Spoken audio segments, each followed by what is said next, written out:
tarde mais uma vez, sejam todos bem-vindos aqui nesse nosso canal Espírita. Hoje nós vamos tratar sobre uma questão que se chama incentivo santo. É o incentivo santo de Deus, de nosso Senhor Jesus Cristo, de todos os anjos e santos, todos os espíritos amigos em nossas vidas. Então nós nunca estamos abandonados, nunca estivemos abandonados nessa terra, nem um dia, nem por um único dia. Desde que Deus resolveu colocar o homem aqui, aqueles que precisavam evoluir, porque dos mundos que estavam vindo, já não tinham mais condições de lá permanecerem pela insistência em permanecer no mal. Então Deus já nos colocou aqui e com certeza já tinha providenciado toda a assistência para a gente aqui na Terra. Todo o incentivo nos nossos desesperos, nas nossas tristezas, nas nossas frustrações. Deus já sabia de antemão e já tinha providenciado e vem providenciado todo o socorro para nós, de todas as formas possíveis. Principalmente nos incentivando e nos exortando a ter uma vida reta, como eu sempre falo, uma vida reta, digna, tá? Acertar o nosso caminho, retificar o nosso caminho, para seguirmos firmes em busca da nossa evolução. Mas antes de mais nada, eu quero pedir a todos vocês para 3 coisas. Não se esqueçam de se inscrever no canal, de compartilharem e se inscrevendo, não se esqueçam de apertar aquele botãozinho das notificações para vocês serem sempre notificados aos novos vídeos que estão sempre indo ao ar. Muito bem, então a palestra hoje fica com esse nome, Incentivo Santo. Incentivo para todos nós. E eu começo esse pequeno estudo narrando um fato de uma pessoa que está em grande dificuldade, mas muita dificuldade mesmo. Problemas de saúde, quero crer até problemas de outra ordem lá que não vale a pena aqui citar, mas a pessoa está sofrendo muito, tá? Só para vocês terem uma ideia, ela teve uma sequência de AVCs, 5 AVCs, e que só está viva pela misericórdia e pela graça de Deus, né? 5 AVCs não é fácil, não é mesmo?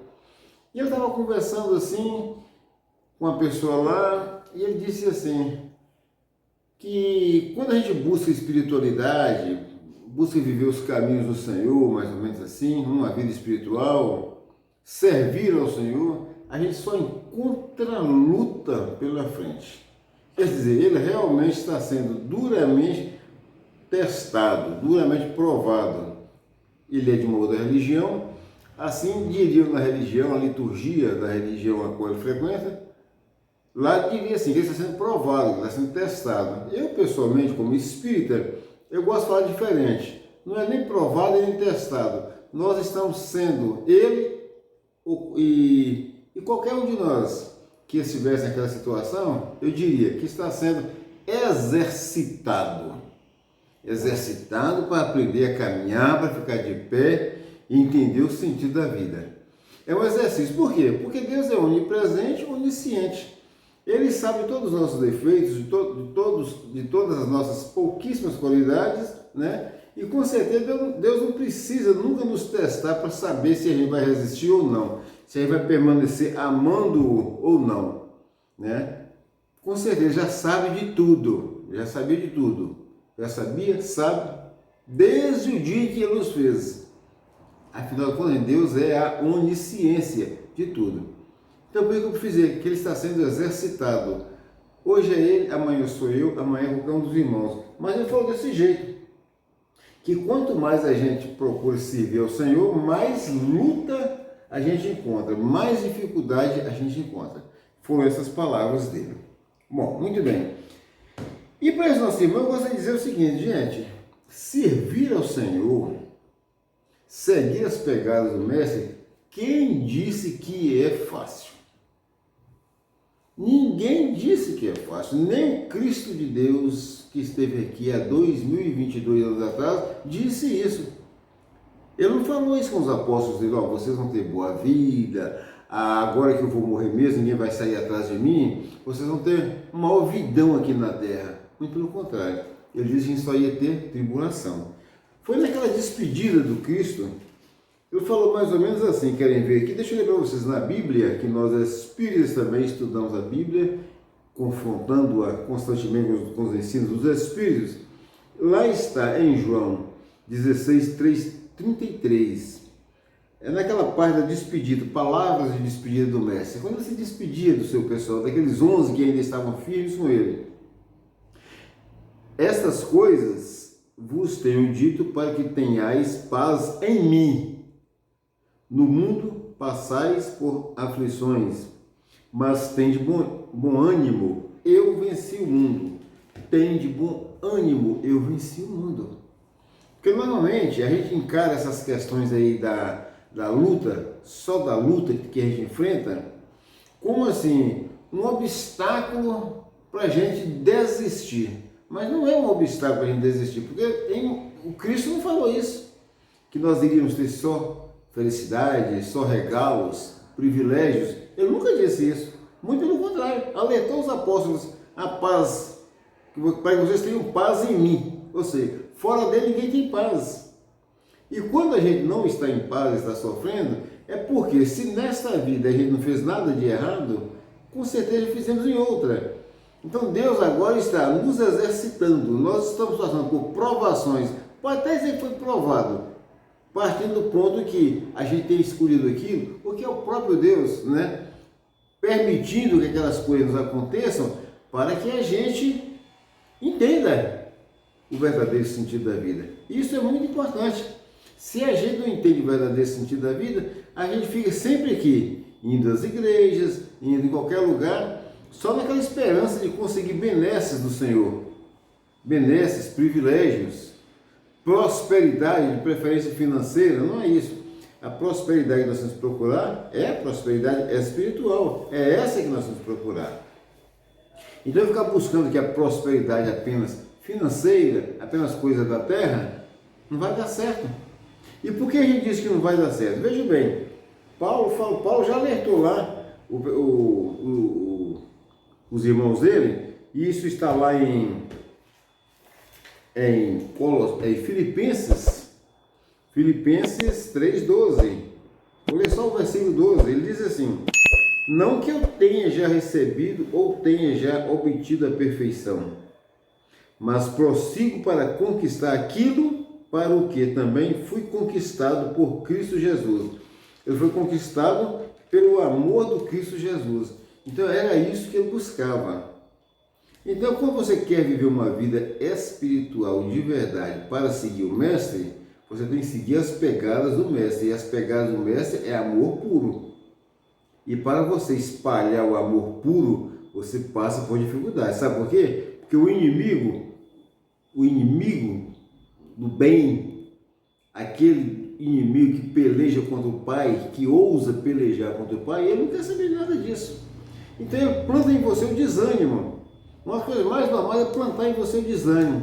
Ai, meu Deus, quanto mais eu procuro vos servir, mais difícil fica a minha vida. Não desanime, não. Alguém sofreu mais do que Cristo nesse mundo só para nos trazer a mensagem, só para nos trazer a palavra de Deus, só para nos trazer o consolo, a orientação, só para nos mostrar o caminho a seguir, que devemos seguir? Alguém sofreu mais do que o Cristo? Né? E ele não falou assim: ô meu Pai, eu vim aqui servir o Senhor, explicar para esses rebeldes aqui que não aprendem nunca, mas está difícil, meu Pai. Ele não falou isso. A única coisa que consta lá na Bíblia, de uma pequena coisa que Cristo falou diferente de tudo que ele fez e mostrou, foi quando ele teria orado lá no Monte Getsemane, e lá ele disse: Pai, se for possível, afasta de mim esse cálice. O cálice de fel que ele sabia que ia ter que sorver até a última gota de fel para coroar a missão dele. Era o único caminho, era aquele. Ele só perguntou ao Pai se fosse possível. Tá? E isso também sempre deixa para a gente uma coisa: Deus e Cristo não são dois em um, não. Deus Pai, Deus Filho, Deus Espírito Santo, isso também não existe, não. Deus é a causa primária de todas as coisas. Jesus Cristo é um Filho de Deus. Então Deus é o próprio Espírito Santo. Então não tem Deus Pai, Deus Filho, Deus Espírito Santo, três Deus, três em um, não. Só existe Deus. Antes dele nada, tudo depois dele. E o Cristo lá no Getsemane, assim um pouco temeroso, com o que ele iria enfrentar, ele pediu ao Pai, né? Mas ele não reclamou: pai, será que eu vou morrer? O Senhor não pode afastar a morte de mim? Olha o que esse pessoal vai fazer comigo e não sei o que lá. Ele só diz: pai, se puder, se for possível, afasta de mim esses cálices, mas que seja feita somente a tua vontade. E quando Cristo diz para os apóstolos de lá, que só teríamos tribulações, e Paulo também falou depois, viria falar depois, que ele buscava aquilo pelo qual ele foi conquistado pelo Cristo Jesus. Ou seja, ele foi conquistado pelo amor do Cristo. Era isso que ele buscava. Ele estava dizendo também assim, que ele não era perfeito, mas ele sabia que era amado. Então todos nós, apesar das nossas imperfeições, nós somos amados por Deus e por nosso Jesus Cristo. Isso não quer dizer que todos os nossos pecados, tudo que a gente quiser fazer, vai ser perdoado sem a devida correção, sem a devida restauração. Eu sempre digo, as coisas de Deus são santas. Se você estraga, você que vai consertar, ou eu ou você. Não tenha dúvida disso aí. O perdão de Deus já existe, já está aí. Porque se não existisse, Deus já teria instalado os dedos em você e ninguém estaria mais aqui. Então o amor dele é infinito, o perdão dele é infinito. Agora, as leis dele são sábias, justas, tá? E o devedor arca na medida das suas forças com os seus pecados. E para isso, Jesus nos deu o fardo dele, que é um fardo leve, muito leve, que é o amor. E nós na terra teimamos, né, em não seguir por esse caminho. E a prova é tanta que só tem tribulações, principalmente as pessoas, aquelas que querem seguir os caminhos de Deus, os caminhos do nosso Senhor Jesus Cristo. A prova de tudo isso está aqui também, aqui. Quando Paulo, lá em Colossenses 12, ou melhor, 17, ele fala assim, sobre os inimigos da cruz de Cristo. Ele falou assim para os irmãos dele, para os colossenses: irmãos, sede imitadores meus e observai os que andam segundo o modelo que tens em nós, Jesus. Pois muitos andam entre vós, dos quais, repetidas vezes, eu vos dizia e agora vos digo até chorando, que são inimigos da cruz de Cristo. Porque a cruz de Cristo representa o quê? Todo o caminho, todo o roteiro. Aquilo foi a assinatura final. O destino deles é a perdição. O Deus deles é o ventre e a glória deles está na sua infâmia. Visto que só se preocupam com as coisas terrenas, pois a nossa pátria está nos céus, de onde também aguardamos o Salvador, o Senhor Jesus Cristo. Então, meus irmãos, a questão é essa aí. Você só vai encontrar dificuldades porque você também tem outras grandes dificuldades a vencer, que estão dentro de você. É o seu orgulho, a sua vaidade. Faça assim um meia-culpa de você mesmo, olhe para dentro de você e diga se não tem muita coisa para você vencer. Esta é a sua verdadeira luta. E o que Deus está fazendo é simplesmente te exercitando. Deus já te conhece perfeitamente bem, plenamente bem, tá? Deus sabe quem é você desde o dia que Ele te fez como espírito. Você está aqui reencarnado hoje nessa reencarnação, está passando por dificuldades, mas lembre-se, Deus está vendo tudo. E tudo vai passar, porque nós vamos evoluir de qualquer jeito, tá? Tudo passará, todas as dificuldades hão de passar. Eu fico por aqui, agradeço a Deus, nosso Pai Todo-Poderoso, agradeço a todos vocês, peço a Deus que abençoe a todos vocês e seus familiares. Mais uma vez, fiquem todos com Deus.